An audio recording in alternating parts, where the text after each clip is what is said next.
to do. Welcome, folks. Welcome, one and all, to the wonderful show. Let's see, what show is this? This is the retro show, the 70s and 80s retro show. That's two old guys in their 50s and 60s talking about the 70s and 80s. And welcome, one and all. Joining us here is my friend Al. Good evening, Al.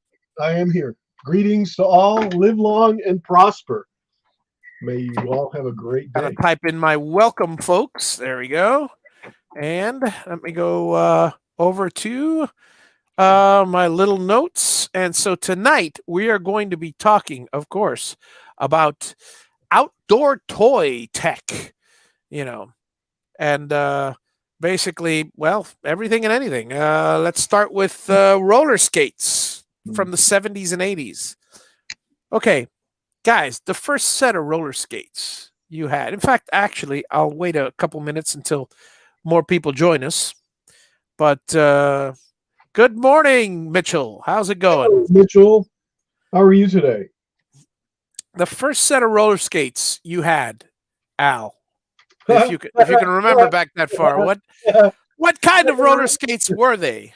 I got a pair of new roller skates and I lost my key. I got a brand new pair of roller skates. Da, da, da, da, da.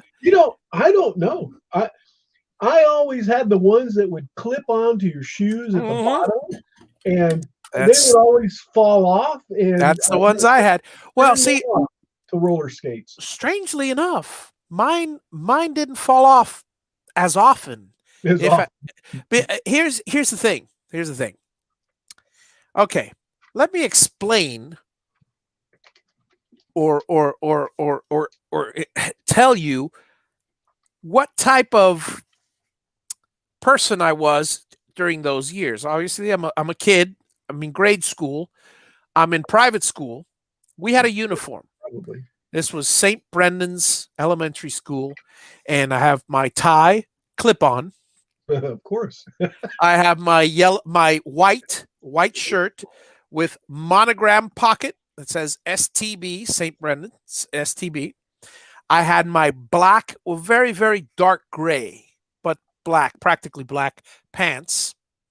We had to wear dark socks and shoes. Now, it was always, and this goes back to one of the other shows, a Tom McCann shoe with a medium arc cookie because I had, flat feet. Okay, so now I've got these school shoes. All right. I love Tom McCann's. I get home from, I was a preppy. Maybe. I get home from school. I don't change. I'm lucky. I'm a boy. If I get away with it, I don't bathe, and I'm in my school clothes till the next day, or possibly a whole week, until they, force me to. A stinky preppy. No, not always. It depends. But yeah. No, there was a time. No, I'd take a shower and then. But I would put my clothes on at night, my uniform, except for the tie, for the next day. I like to sleep late when I was a kid. So, I mean, my mom would sometimes just throw water on my face to get me up because, you're late for school. Huh? Well, anyway, the point is, when I got home, I didn't change into gym clothes, or I didn't change out of my school uniform. No, that school uniform, because, my mom and, okay, we were, again, you've heard this before, we were a little well off. So I had 5, 10 uniforms. My mom, if a few uniforms got dirty, she'd just buy more until the housekeeper took care of washing the dirty ones. Well, anyway, so getting to the skates, I always had a pair of shoes on. I didn't wear sneakers or anything. I was always in those damn shoes, those damn school shoes, because I was too lazy to change them. And for a kid, I'm comfortable in anything. I don't care. So sure enough, those skates the old silver skates with the skate key. When they go over those, those school shoes had a heck of a sole that would stick out, had a lip, Yeah. and then so they wouldn't come off.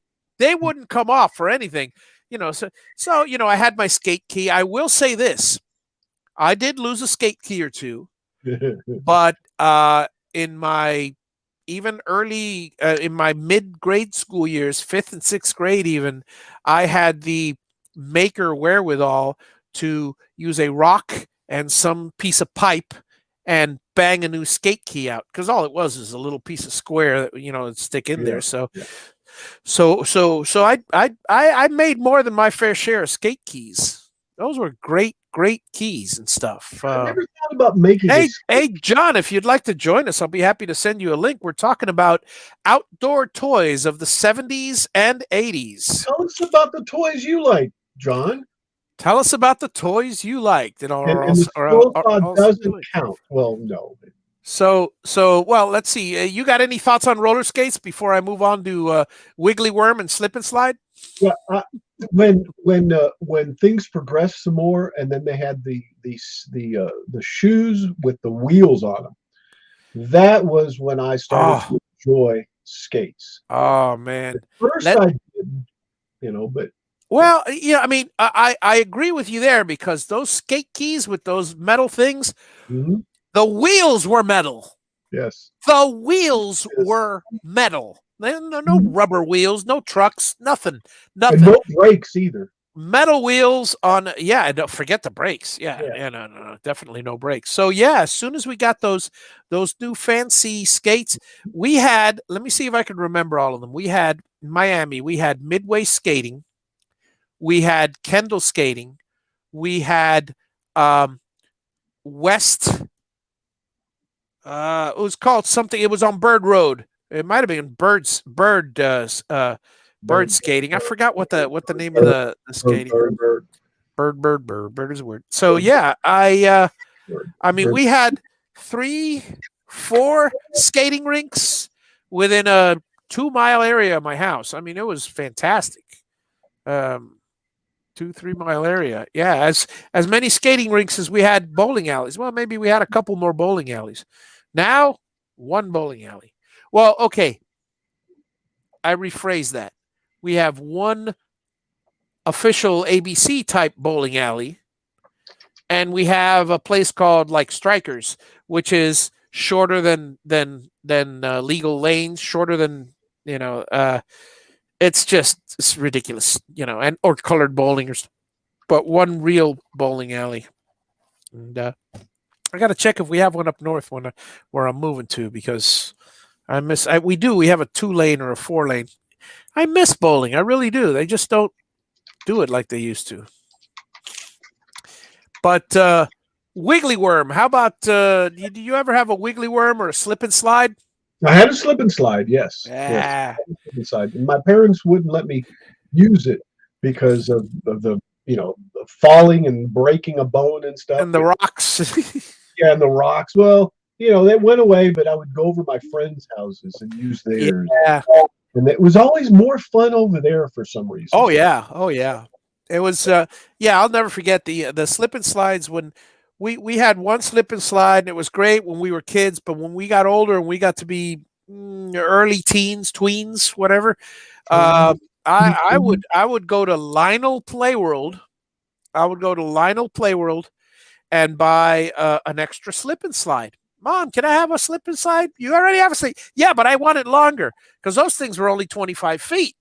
Well, you could make a good 45-foot slip and slide when you overlap them, Yes, and it was great. It was absolutely great. Oh, good. You sent them a link.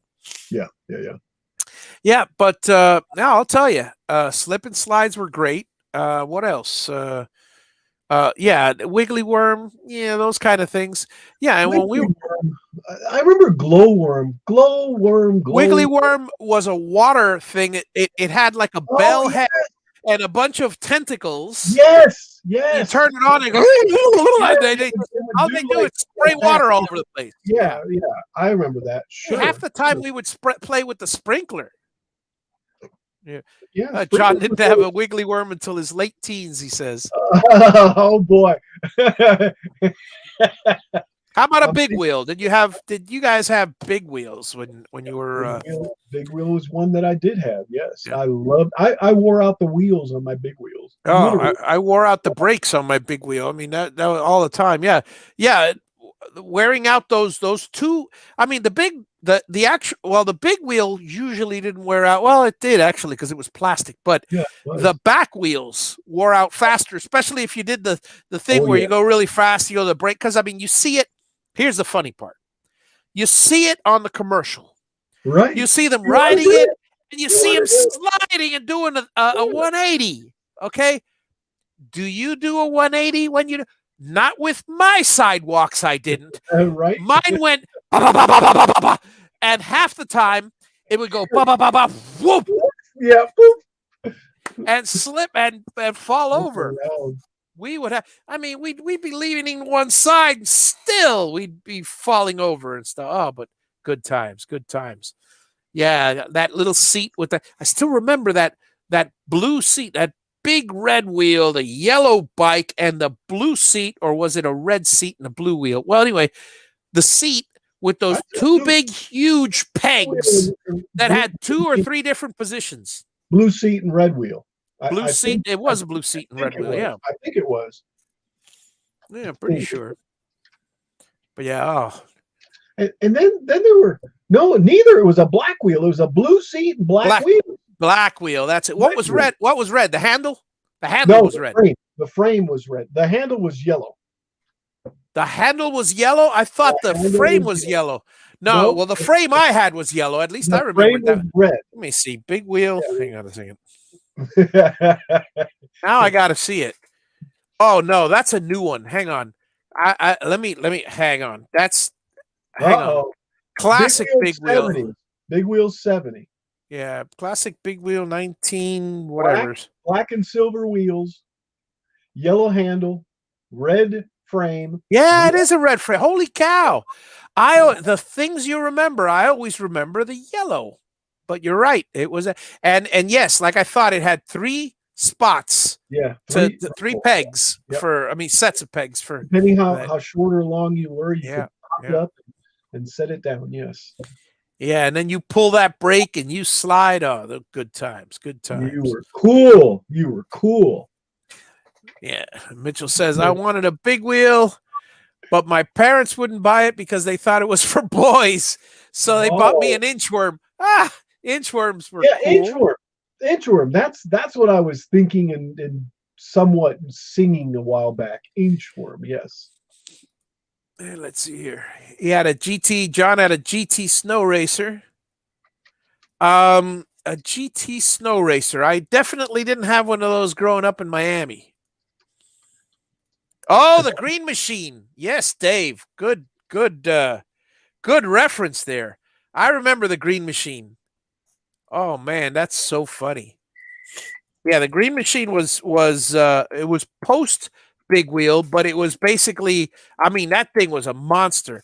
It was beautiful, but it was just a little after the big wheel days. I think I was already in my tweens by that time when the Green Machine came out. What year did it come out?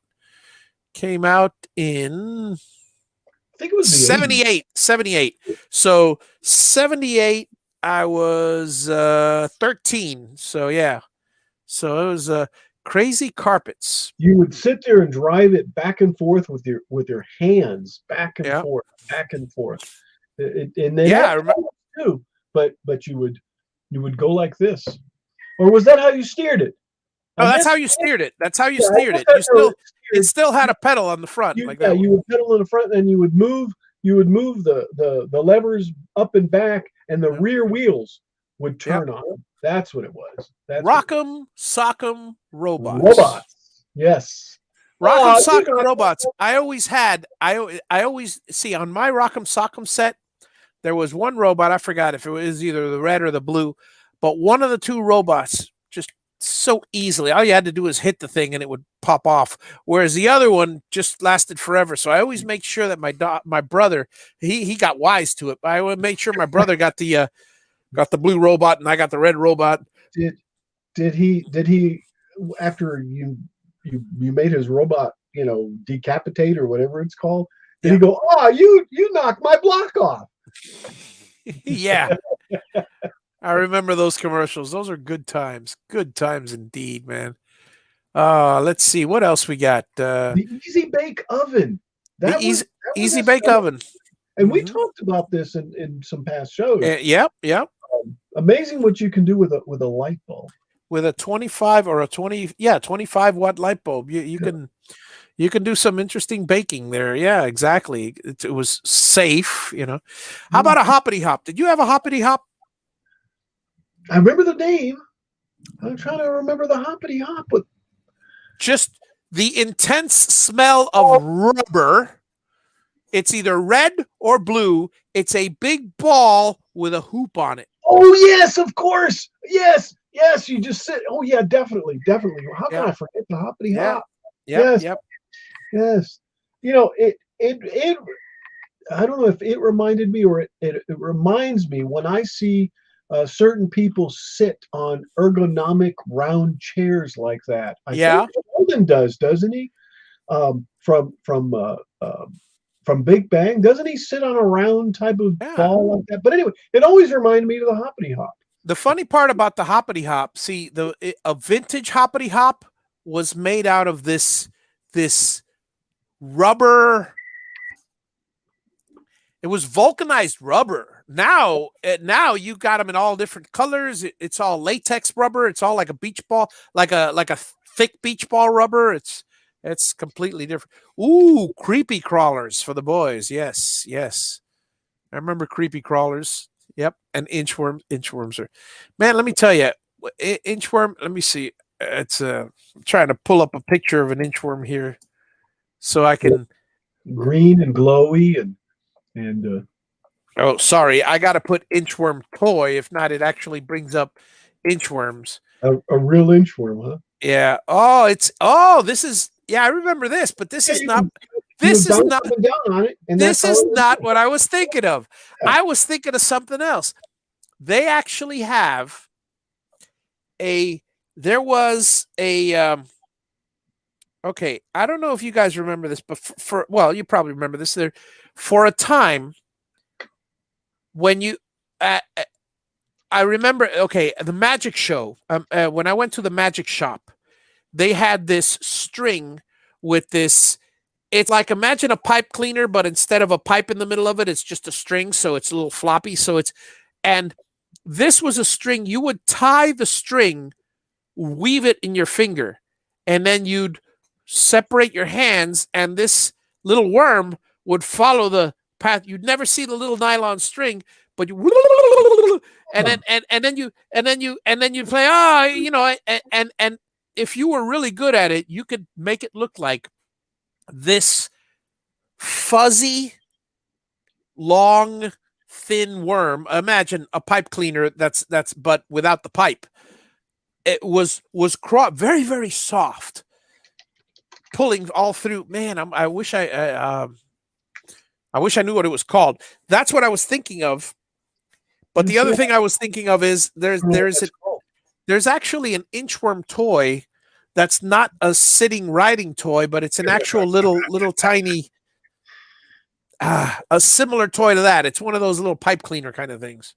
I'm laughing because the worms in bubblegum machines. Hang on, yes, the worms I'm talking about you can get in bubblegum. Yeah, Mitchell's like dead on every time.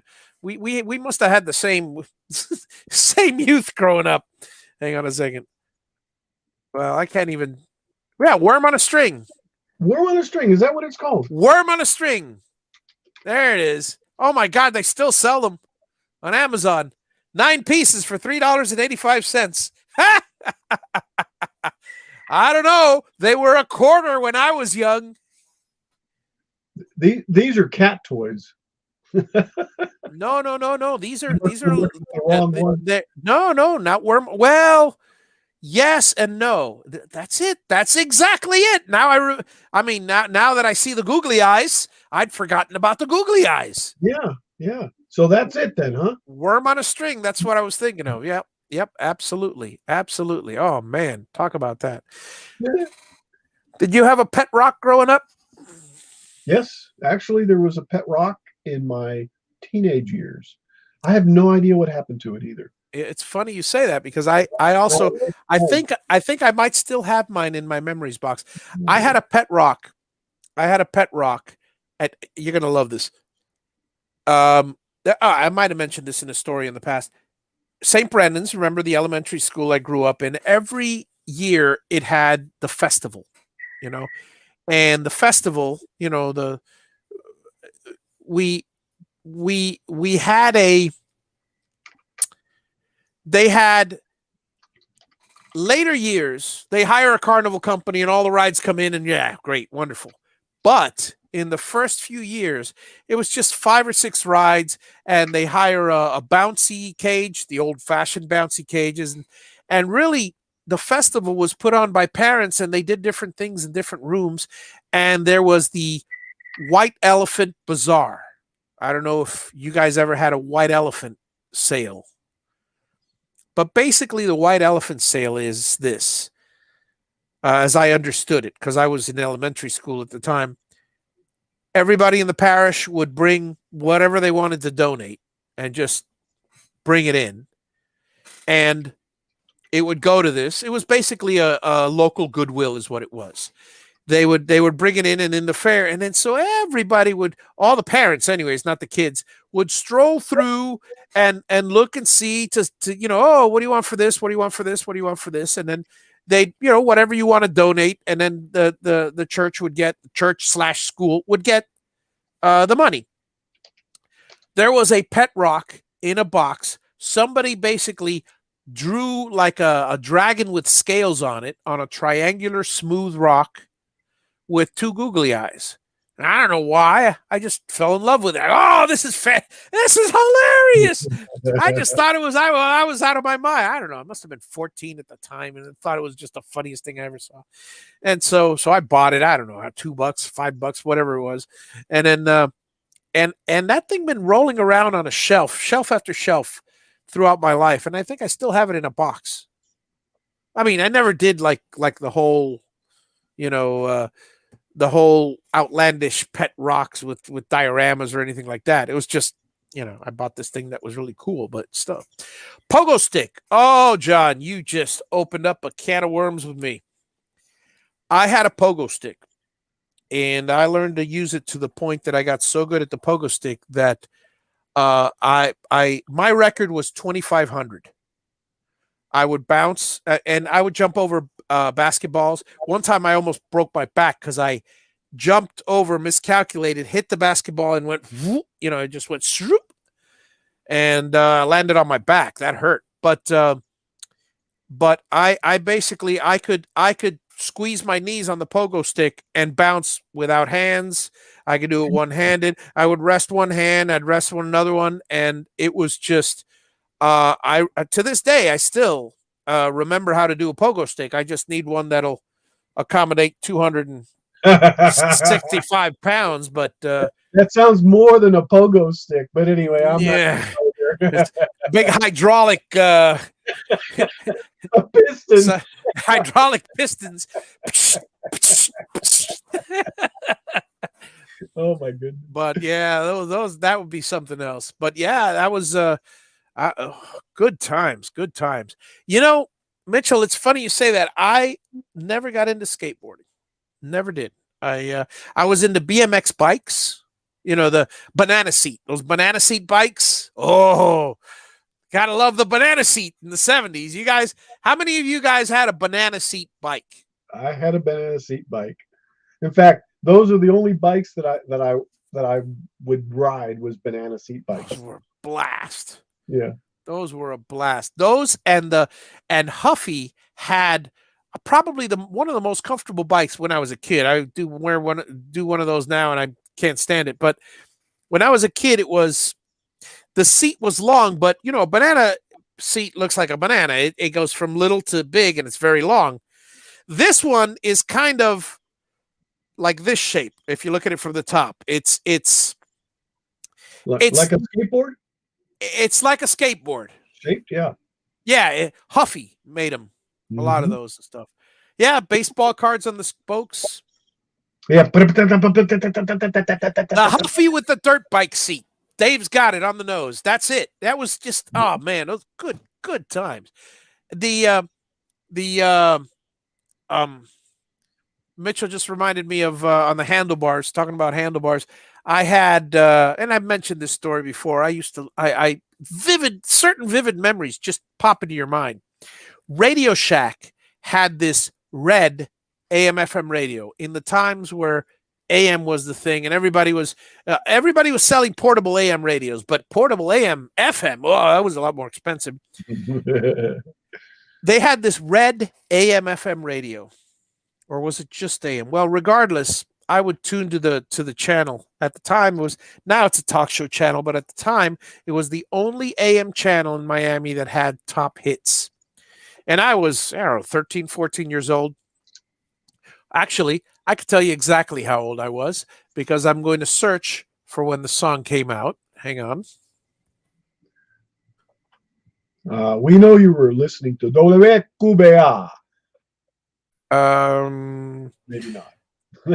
No, definitely not. Okay. I stand corrected. Uh-oh. It was 1975. I was 10 years old. All right.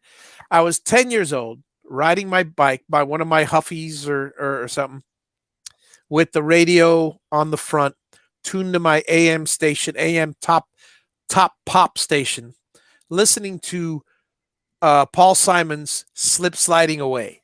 Slip sliding away. There was something about that song. Probably the fact that it was number one and the DJs kept playing it, especially on the AM stations, probably 3 times an hour. Oh, slip slide in, hop on the bus, Gus. And I just like, oh my God, don't need to discuss much. I was just drop off the Keeley and set yourself free. That song, riding down the street on my bike. To Leave Your Lover? Yes, I'm sorry. Well, both songs were See, that's how strong that memory is. They're intertwined, and I linked those 2 damn songs together. Yeah. 50 Ways to Leave Your Lover and Slip Sliding Away. But yeah, and so yeah, I don't mean to call you up, but I was. No, you're absolutely right. You're absolutely right. I started with Slip Sliding Away, and I went into 50 Ways because the thing is, yeah. Let me see when 50 Ways was. I think it was the same. Hang on. 50 Ways to Leave Your Lover. Year 75. It was the same one. I'm telling you, that was I knew that part of my head was screwed on straight. But let me tell you, I would ride down, and those were 2 of the songs that would just like, out of all the different songs, I used to love those songs. I mean, well, don't get me started on. Well, I'll go into my little segue. Something about the 50 Ways. I mean, I'm sorry, not 50 Ways, but Slip Sliding Away.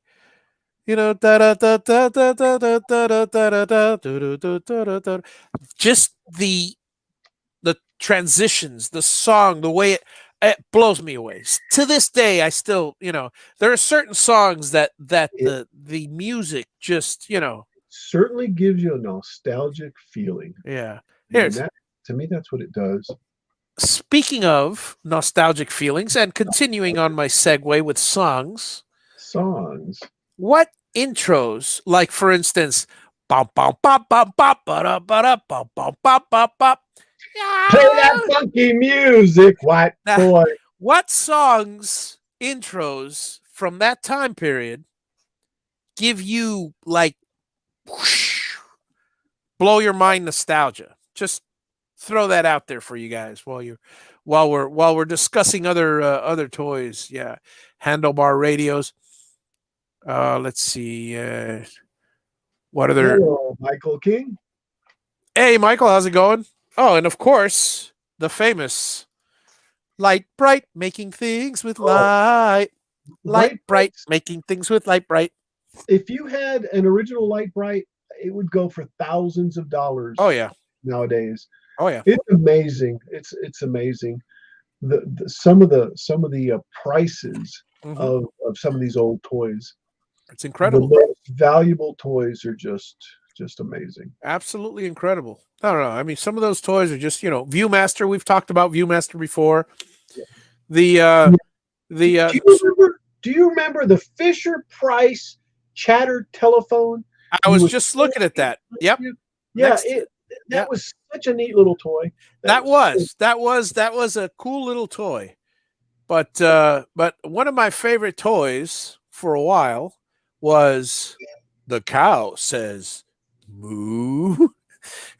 The duck says quack quack quack quack.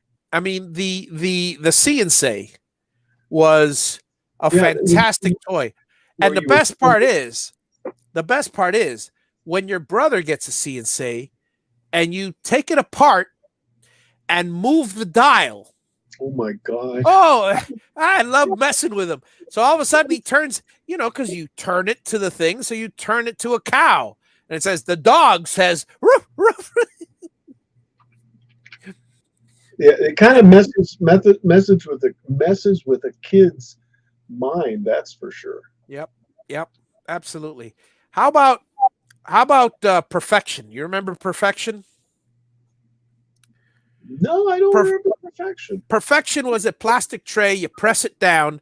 You got a certain time to put all these people, the round peg and the square hole, that kind of. They're all these different shapes. And then it pops if you don't have it done. Yep. Yes.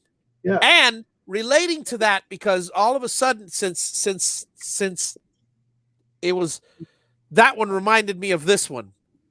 Don't Break the Ice. Is that what it was called? Yeah, Don't Break the Ice is the one. Don't break the ice. Yeah, you'd knock with the hammer. You'd knock the different things. Yes.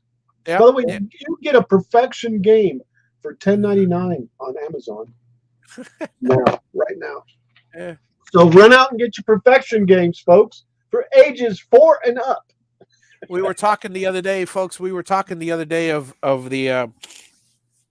Ready Player One and all the things, and one of the things that was very reminiscent was he had a little tiny brooch. Halliday did, and on his deathbed, on his coffin, he was wearing a little brooch that was a Simon, a little tiny miniature Simon, and I mean, I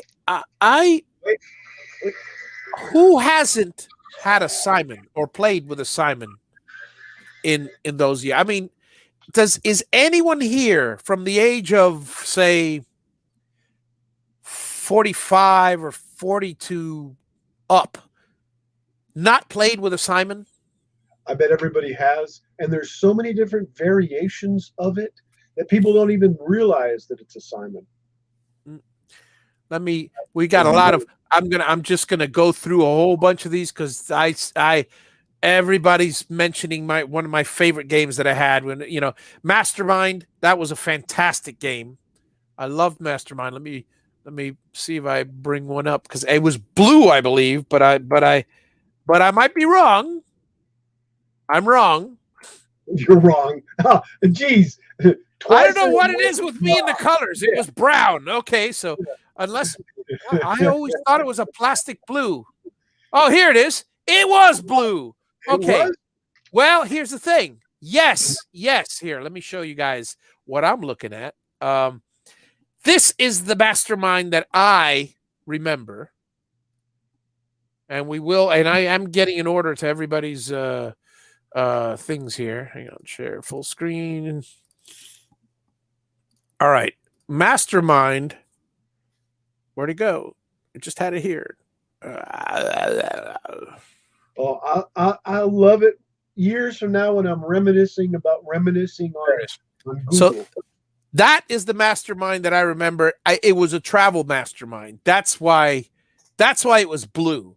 Yeah. But yeah, the other one was. I mean, most of the Masterminds were basically. Whoa, that's a weird one. I don't remember that one.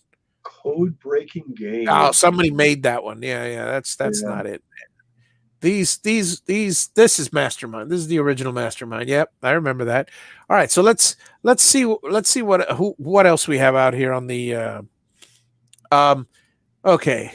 Hot potato wind up timer buzzer. Yeah, and of course Mr. Potato Head, but everybody knows that from Toy Story. Potato Head, yes. Mr. and Mrs. Potato Head. Yep. Yeah, and let me tell you, speaking of hot potato, rather speaking of Mr. Potato Head, you know the original Mr. Potato Heads didn't come with a plastic potato. No, they came with a potato. I mean, without right. Yeah. You had to supply your own potato, and that was the whole fun part of the game and stuff. Merlin was I was so addicted to that. Okay, red computer toy, and I would ace that. I mean, in so many different ways. That was such a logic puzzle game for me, and I love that game so much. That Merlin. I don't even remember any of the games now. Milton Bradley Merlin. Yes. Yeah, but I wouldn't mind. You know, let me see. Okay, maybe 99 bucks for nostalgia's sake. Hang on a second.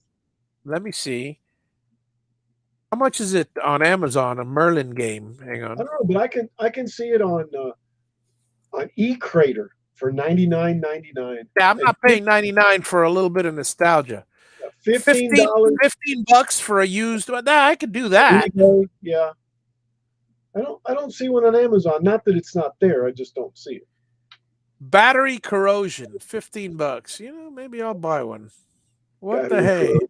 Hey, everybody needs a little battery corrosion. I mean, I don't care about battery corrosion. I could fix that same game, new game, hit me, and computers turn. Nah, I'm not going to throw away $15 on something I'm going to play like twice. See, that's the problem with nostalgia, folks.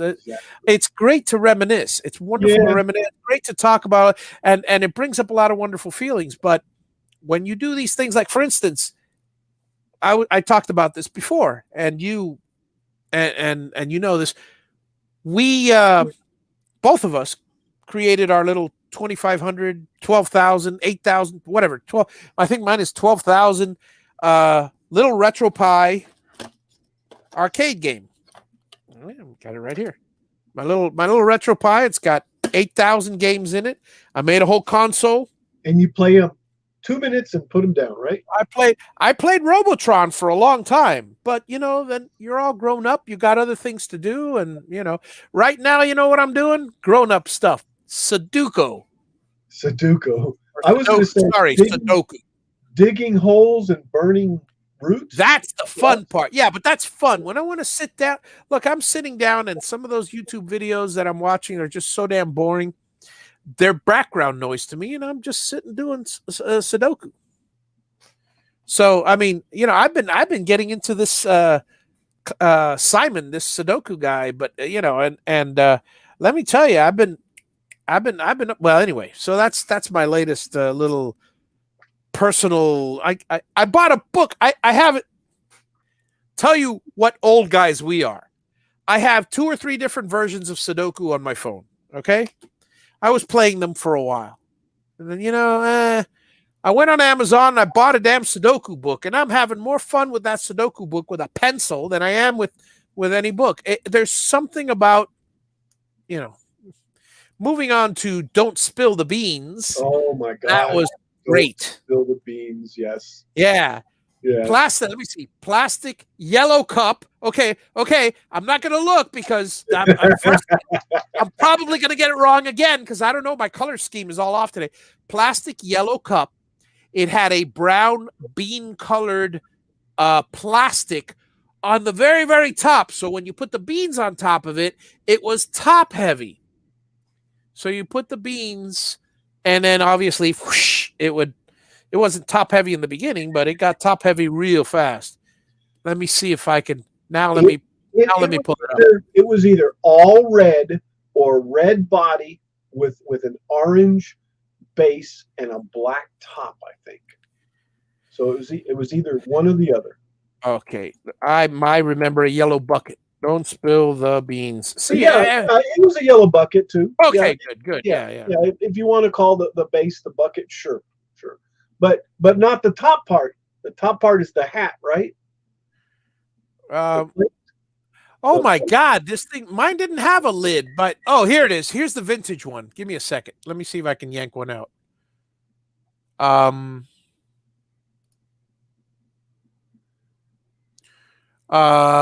Give me a, oops. Okay, here we go. Yeah, because here, let me just share this. So there's two different types. There is, okay. We got two different types. We have the new one you see with the black lid. Yep. That's oh no, it is. It says vintage. That's not the one I remember. Yeah. The one I remember, and I was looking for one with a yellow lid. See, this is the one I remember. Something like this. You know, the interchangeable lids, huh? Well, I didn't have it. There it is. There it is. This is the one I remember. This is the don't spill the beans. Let me see if it pops it up. Well, if you'll look at this one here, that's why it was yellow. This is what I had. I had a yellow seesaw thing catch, and it was the actual don't spill the beans on the inside. It had, let me see if it pops up anywhere. Yeah, it was like this one. It has some type of cup inside, or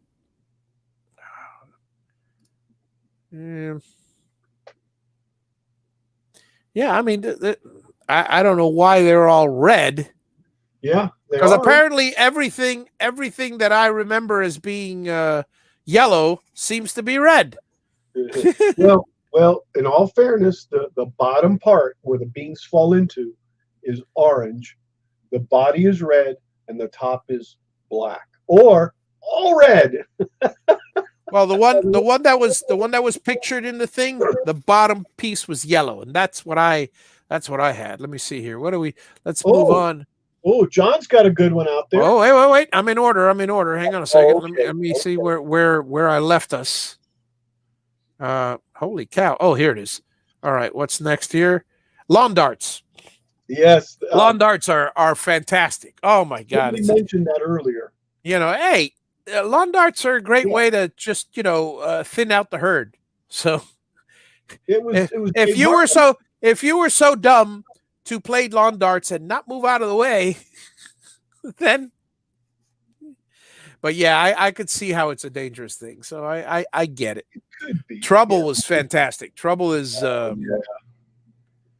wasn't there two games that were real similar? One was Trouble, and one was. Is that your actual picture on your Mitchell on your or is that a picture of your daughter? Because that is a young girl on that profile there. That is Mitchell. Holy cow! Wow, incredible. Chris says, "Hi, John." The pop-up dice. Okay, the pop-up with the dice inside was more fun than the board game. I couldn't agree more. Agree more. I would spend sometimes I'd pop it 3-4 times just to be annoying. So what were the two games that had the pop-ups in the middle, and one was Trouble and the other one was Jeopardy, or no, it wasn't Jeopardy. No. Let's see. Really the spinner was Life, the pop-up was Trouble, and you yell it out. It's like la la, I forgot what it was. I think they featured it on an episode of Mama's Family, or rather Carol Burnett, a Mama's Family episode. It was okay, hang on a second. Now I gotta. There was two games that to me were really, really the same game, but they had different names. I agree with you. 1970s. I'm trying to pop it up. Oh, I just found a virtual web popper thing that all it is just you click it and it pops the this is funny. Okay, the game they were playing was Sorry, but Sorry did not have a pop-up. But I agree with you. Sorry. Sorry did not have a pop-up. Okay. So you rolled the dice. That was a dice rolling game. Was with the pop-up, and Sorry was rolling the dice. Okay. But but it's funny you say that, because Trouble and Sorry, to me, I always got them confused. Yeah. Mastermind was a great game. Pop-O-Matic games. Trouble Trouble. Yeah. Oh, she says trouble and sorry. So sorry. Refresh my memory, because sorry, I thought it was a dice game. Well, it could have been Sorry, Game Board. Yeah. Chris is on the nose here. Papa 6 and you move twice. Now he's refreshing. Sorry did not have a pop-up that I can see. Okay, that's what I thought so. Yeah. Coleco. Oh man, the Coleco handhelds. The football game. That little football game where it was nothing but little LEDs. You'd have little LEDs with minus signs. And I played that game for hours. Yep, the Coleco handheld football was the next one. Yeah. Oh my gosh. Lights Out. I don't remember that one. Lights Out, huh? Huh. Gotta Google the There's game. a movie called Lights Out. Ah, that's interesting. Yeah, I kind of. That's he's a youngin. 95. 1995. That's out of our wheel well. It is. It's Tiger Electronics. Let's see here. Etch-a-Sketch classic. Classic. It's I mean, what was it? I forgot who it was. I think it was it Rober, Mark Rober? One of these guys actually created a I was thinking of doing it just for fun, because it's a very simple thing to do. You attach a couple of stepper motors, and I've already got the CNC drivers and everything else. You attach a couple stepper motors to the Etch-a-Sketch knobs, and you start with it at 0, and you can have it go and create something, fantastic. Yeah. Look, Mom, look what I did. Yeah. He does Kakuro all the time. Numbers, crossword type puzzles. Yep. I'm telling you, Dave. It's just I agree with you. I've got my daily crosswords that I do on a regular basis, and lately that just it's gone from a challenge to relaxing. The Sudoku, from a challenge to relaxing. Now it's most of them are very relaxing. I don't want to push it up a notch just yet, because I'm at a level now. I only started doing Sudoku maybe a month ago. So I mean, I'm way ahead. I mean, get this between us. My wife, PhD in math. She's a teacher. All this, and maybe it's because I've been watching hours and hours and hours of this Simon guy. But I'm flying through these puzzles, and she loves Sudoku as well. And she's doing them, and I'm not that I'm competing or anything, but I see her do, one of them, and I'm doing 1, 2, or 3 of them. And I feel that it's so funny, because for years, little segue, for years, I saw people do Sudoku, and I go, that's the stupidest thing I ever seen. That was my thinking. That's the stupidest thing I ever seen. It's like a word search puzzle. What, don't you get bored? So my mentality, don't you get bored? And then all of a sudden you start doing it. And I love numbers. So all of a sudden, it's not like, for years I was doing fill-ins, and I do lots of fill-ins. And I love doing fill-ins with words and with numbers. And you got the logic going on when I've done fill-ins where it's 3-digit numbers and the whole puzzle is 3-digit numbers. And it really gets intense. And that's what I thought Sudoku was like. And I go, man, that's got to be frustrating for me, because, it's a lot of logic involved. But it is just so incredibly relaxing. And there are certain techniques that you do, looking at the box, looking at the stripe, looking at this stripe, and in certain other games, look at diagonals and king's moves. But I'm getting to a point now where I'm where I can pick out in a line which number is missing, 1 through You're 9. A master. Nah, master is this guy Simon is a UK champion, a master, but I'm getting, and every time I develop a skill, it's. Have you ever, Al? Have you ever been in? Well, you probably, and or all of it. I'll ask you all this question. Do you remember the last time you were in a position where, not to sound conceited, but you impressed yourself? Where it's kind of like an aha moment. It's like, wow. It's a combination of, wow, I can't believe I did that. And, I'm so proud of that skill. I'm impressed. Yeah. It's like blowing my mind, and it's happening on a regular basis as I'm playing Sudoku. So I highly recommend you guys to get into it, because it's fantastic. Well, anyway, moving on. Hey, back up. Oh, Answer the Pants. Back up for a second. Wait, before we go to Answer the Pants. Yeah.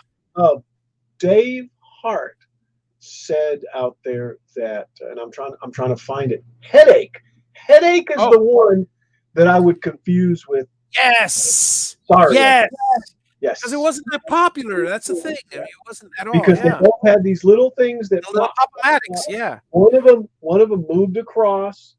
And then the other one was a little cone that would stick on top of another little cone as it went across. That's the the little stacking cones. Yes, those are the two that I always would get back with. Yeah, Ants in the Pants was also a fun game. Let's see, what are we going on here with? Oh shoot! Okay, here we go. Yes, I'm still on the bridge. Live long and prosper. Yes. Kerplunk. Yep. Kerplunk was a good one. Playing catch with lawn darts. Yep, Frankie, we mentioned that. Oh my gosh, they took those off the market because of because people got hurt. Because people took eye. You literally took an eye out with it. Yeah. Be careful, you'll pull an eye out. You're very welcome, Mitchell. And sorry. And let's see here. Outdoor toys. Okay, we're caught up. But yeah, there's some fantastic. Let me see what else we got. How are we on time? We got 10 minutes. We can go a few more. Let's see here. Alrighty. So what do we got? Like I said, Perfection, Time Shock. Let's see. Oh, Mousetrap was a classic. Mousetrap. Oh, come on. You said, you're saying it like you don't recognize what it is. I thought that was one of those games that everybody, every once in a while you're shocked because somebody doesn't know. Maybe it's because we had mice when we lived back in the day in Hialeah, and we didn't want anything to do with mice. Mousetrap. Hang on a second. Hang on a second. And there we go. So Mousetrap was goodness gracious. Oh my God. Frankie, I can see the smell, if that's possible, of doing that, of opening up a can of Play-Doh. Oh, the Play-Doh can. I can smell that right now. You just made me just bounce back in time. Oh my gosh. Oh, let me tell you, my kids, it's like every time I opened up a Play-Doh thing with theirs, and the funny part is, there's something about Play-Doh because they sell, we're an economical family. I mean, there's a reason why we can afford a lot of things, and that is because we're cheapskates. So, we're thrifty. So, I do bargain shop. My wife is a coupon cutter to the max. But Play-Doh is one of those things that we never scrimped on, because there's something. The first time we bought a generic Play-Doh and we opened it, first of all, they dry out faster for some reason, but First time we bought it, it just didn't smell the same. And Yeah. there's something about that smell. You just gotta have the Play-Doh. Gotta have the Play-Doh for the kids, and for the kids. Of course. Of course. But I gotta tell you, Play-Doh, man, the years. I like I said, grew up in a very spoiled family, and I lost count of how many. How many cans you ate? Probably hundreds. No, I didn't eat one. I never got into it. No, I never did. It was salty. It didn't taste, and I like salt. I never got into it. What I did do is buy a ton of it. I mean, because we would put that. We were, like I said, spoiled. And spoiled kids are not often responsible kids. So we would play with our machine, with the big press that would put out stars and dots and spaghetti and all. Yeah, basically, I love the spaghetti. My God, we did that all day long, my brother and I. But we wouldn't put that stuff away. Well, okay, every now and then we would blend it together to make a new color, because that was always cool, and it was always either brown or purple. But does anybody know what Play-Doh smells like? What? A combination of sweet, slightly musky, vanilla-like fragrance with an slight overtone of cherry. Vanilla and cherry. That makes sense. But my brother and I would never put the stuff away. So we'd always end up with dried Play-Doh the next day. So we'd always have a whole bunch of cans lying around. My mom never even questioned it. Oh yeah. They must. For her, it was a not a commodity. What's the word I'm thinking of? For a car, expendable.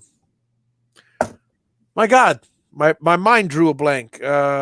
Consumable. A consumable. For her, it was just a consumable. And by the way, the smell also had a natural smell of a salted wheat-based dough. And then there you go. There's another. Yeah, here's another smell that. Oh my God! That made me think of first grade and second grade. Did you ever try to eat crayons? No. I also do not remember ever eating crayons and stuff. Yeah. I've smelled them an awful lot, and if they ever were the consistency of powder, I probably would have inhaled them. But and I've never done drugs, but crayons, yeah. I mean, it was such a great smell, like Play-Doh, same thing. Yeah. It's like there. Okay, here's one for you guys. What are the smells of your youth? And I'll give you the first one. Because I was going to say, I don't want to smell my youths. No. What are your favorite smells from your youth? One of mine is Ditto copy paper. Oh yeah, the mimeograph machine. Mimeograph machine, yeah. Yeah, the Ditto. Yeah, that. What was it like? Was it? My mind went blank on what it was called. A stabilizer or something to that effect. Yeah, let's see. So, what is the smell? What of it was alcohol or something like that. No. I'm asking you guys. I think it was alcohol. Yeah. It was probably alcohol and stuff. Yes. The Mimeo machine. The Ditto machine, the mimeograph. Yeah. That was one of my. That was duplicating fluid that they used in it. Yeah, had a lot of alcohol or whatever else. And every kid, as soon as they pass out the papers, and come over here, look who's here. Look who's there. Look who's here visiting. Isabella. She's Bella. Look over there. Rubber cement. There's a good one. I never even thought of that. Rubber cement was off. Mucilage. What's the brand name? Scotch. Scotch is mucilage. Oh man, that and Formica countertop. It's the same thing, but yes. Yes. Come to think of it, I got a can right here. I can open. And back there, he smells all the time, folks. Don't you? Okay, so here's another segue for you guys. I in my construction years, which were quite a lot, I worked for my dad once, and down here, Dow Corning. Well, actually, Dow Chemicals. It wasn't Dow Corning because it was Dow Chemicals that was separate from Corning. There was Corning, there was Dow, and there was Dow Corning. Dow, we had to do a project for them, and the project was it was basically we had to create a whole bunch of tunnels made out of just simple galvanized metal studs with high heat sheetrock, and on the high heat sheetrock laminated with high heat formica. And there was a little mix up because the people that gave us the job, my father was the contractor and I was the foreman on the job. The people that gave us the job gave us the wrong cement. So we actually got paid twice because we had to do the job again. We had to rip it all out and do the job again because while everything was high heat, the glue, the rubber cement, was not the first time around. So as soon as they put basically what they're doing is they're doing a bunch of tests. So this was in their labs, and we were basically building them a high heat lab for them and stuff. But the relevant point is this is one of the first time I've worked with Formica before. I mean, I must have been in my 20s. I've worked with Formica before. Not so much laying them as wallpaper, but I've worked with them on tables and stuff like that. Well, the enclosed space and the incredible amounts of glue and Formica. I mean, we went through maybe 2 5-gallon drums of contact cement a day. The bunch. I mean, there were a lot of tunnels and stuff. And how long did you do this? Oh, this was this was for about. See, I told you I didn't do drugs. Well, I didn't purposely. Not that time. I'll tell you, the first time, the first, I would say, I mean, we were there for a good week putting the tunnel together. But when we first started laying those first few sheets, we were used to Formica, and we would smell it every now and then and stuff. But the incredible amount and the longevity that we were in there, within an hour or so, all of us were making jokes and laughing drunk off our butt. I mean, I never had a better time. We went outside and it was freezing. Okay, I know this is Miami. Freezing was 52 degrees, 55 degrees. But it was humidity and it was really, really cold. We didn't feel a thing and stuff. Well, it wasn't until about 2 or 3 hours later when the headache from hell reached us. And I got to tell you, we obviously we donned masks and had proper ventilation after that, but you never thought to think about it in the beginning. But that was my my experience with contact cement. Yes. Well, with big time contact cement. And that is big time contact cement. Yeah, but we had that was one of the smells of my youth. But yeah, we had some good Boggle. Boggle's still on today. Boggle is still good today. Connect 4. I mean, guys, a lot of the maker community. I mean, they've made once or twice a huge Connect 4 game. Exactly. I've seen them. I've seen them incorporated into their stream on Twitch. I know one person that has a Connect 4 type of game. Yeah, Zach has made a few of them. Yeah, but yeah, these are just incredible. Wow. What's that? Where has the time gone today? I don't know. Maybe we'll do a part 2 one of these days. But yeah. Mitchell, what was it about gasoline back then? It smelled good too. I got to tell you, funny you say that because it still smells good now.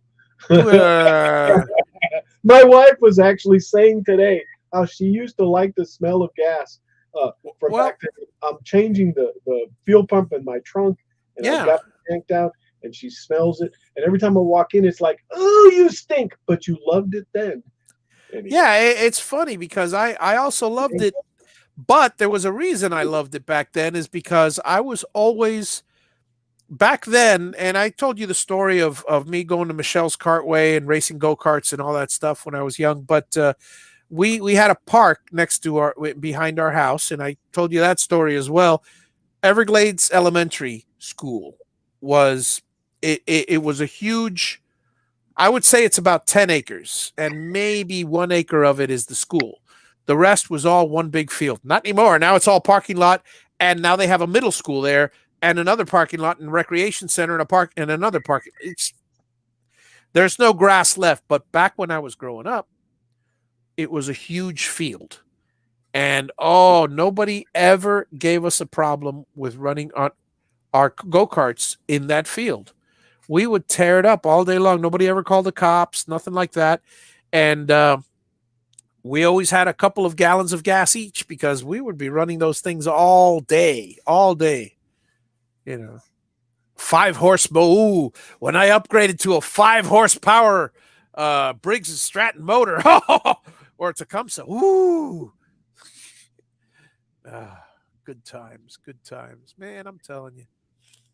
And nostalgic times. Nostalgic times. That's why we're two old guys reminiscing about the 50s and 60s. No. The 70s and 80s. Two old guys in their 50s and 60s talking about the 70s and 80s. Yeah. And folks, I don't know when I'll be back because this may be our last show this year. I think I'm going to take a sabbatical until January. If you see a notice for me coming back next week, I might do one next week, but I doubt it. So folks, same bat time, same bat channel in January, because I'm going to be I'm going to be up to my I was about to say short hairs, and that doesn't work. And I'm talking about I'm going to be up to my scalp. The ones here. Yeah. Boy, would that have been a mistake. I'm up to my headphones in homesteading, and I will be now. Keep an eye on my channel, because I am going to be catching you up on all the stuff that I've done over the last 2 years that I haven't recently posted. Now there's no pressure since I'm not monetized anymore, because I haven't been on enough, and I'm under the 4,000 hour mark. But maybe I'll get back up there. Who knows? But I will be posting a lot more on the homestead, all the updates and stuff. So we will see you when we see you in January. Thank you all, and have a wonderful time, and keep watching. If you want to catch up with the first 59 episodes of Make Room for Javi, Make Room for Javi, which shows my journey from hoarding to boarding. It shows my journey from hoarding, or rather, my mess, my stuff, all the way up to the purchase of the land, and where I am as of 2 years ago, soon to be as of today.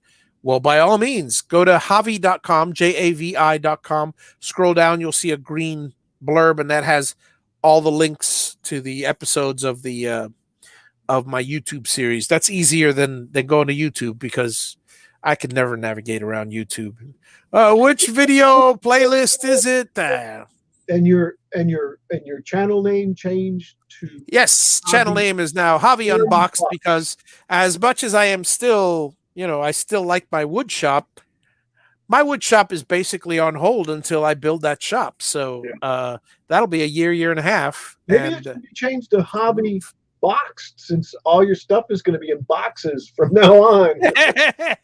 Well, I'm hoping to unbox. So, well, the whole oddly enough, the whole purpose for the And yeah, Frankie, I've just finished selling number 450 recently. So they're still, I don't want to say I'm still checking all the hobby boxes. I'm not making the hobby boxes, but my guys are still making the hobby boxes. They still make about 7 to 10 a week and stuff. It's just enough to pay for their salary. I mean, it's there's no profit in it. But by all means, yes, I'm still making the hobby boxes.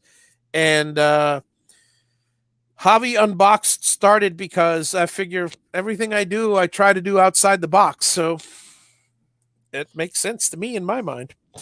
Folks, have a wonderful week. And we'll see you when we see you on the social media pages. Have a wonderful time. Al? Yes. Be nostalgic, enjoy life, and live long and prosper. Peace and long life. Bella even wants